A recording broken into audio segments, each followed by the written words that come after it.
Hello viewers, welcome to dot info. আজকে আমরা দেখব অ্যাডোব ইলাস্ট্রেটরে কীভাবে শর্টকাটে ফুল আঁকা যায়। ধরুন আপনি কোনো ডিজাইনের জন্য আপনার ফুল আঁকা দরকার, আপনি ফুল আঁকতে পারছেন না, বা ফুল আঁকতে অনেক সময় লাগবে আপনার যদি আপনি এই শর্টকাটটা না জানেন। চলুন শুরু করা যাক। প্রথমে আমি আপনাদেরকে একটা জিনিস দেখাই, সেটা হচ্ছে ধরুন আপনি একটা বক্স আঁকলেন বা যে কোনো একটা লেখা লিখলেন, ঠিক এরকম। আমরা হয়তো অনেকেই জানি, আবার অনেকেই জানি না। আমাদের এই জিনিসটা দেখা দরকার যে আমরা যদি কোনো বক্সকে কপি করি তাহলে অল্টার চেপে ধরে ঠিক এভাবে নিয়ে গেলেই কপি হয়ে যাবে।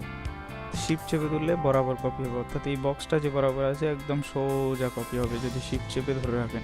এখন আর আপনি যদি আরও চান যে এই ডিস্টেন্সটা বজায় রেখে আরও কপি করবেন, তখন আপনাকে আবার এই অল্টার চেপে শিফট চেপে ধরে করতে হবে না। আপনি কন্ট্রোল ডি দিতে থাকবেন, অটোমেটিক বক্সগুলোর একটা ডিস্টেন্স বজায় রেখে কপি হতে থাকবে। সব ডিজাইনের ক্ষেত্রে এরকম যে একটা কপি করার পর কন্ট্রোল ডি দিতে থাকলে ও আপনার আগের রুলসটাকে ফলো করে কপি হতে থাকবে। তো চলুন আমরা এবার আসল কাজটা শুরু করি। প্রথমে পেন টুলে ক্লিক করবেন। পেন টুলে ক্লিক করার পর এভাবে একটি দাগ আঁকবেন, ঠিক একটি পাতা, ফুলের একটি পাপড়ির মতো।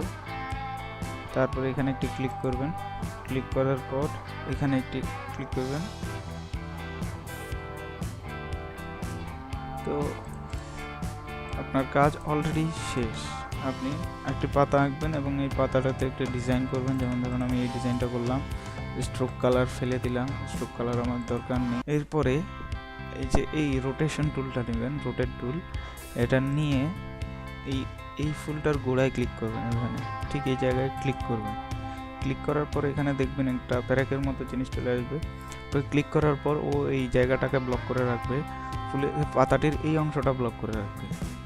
তো এরপরে অল্টার চেপে ধরবেন, অল্টার চেপে ধরে এটাকে কপি করবেন।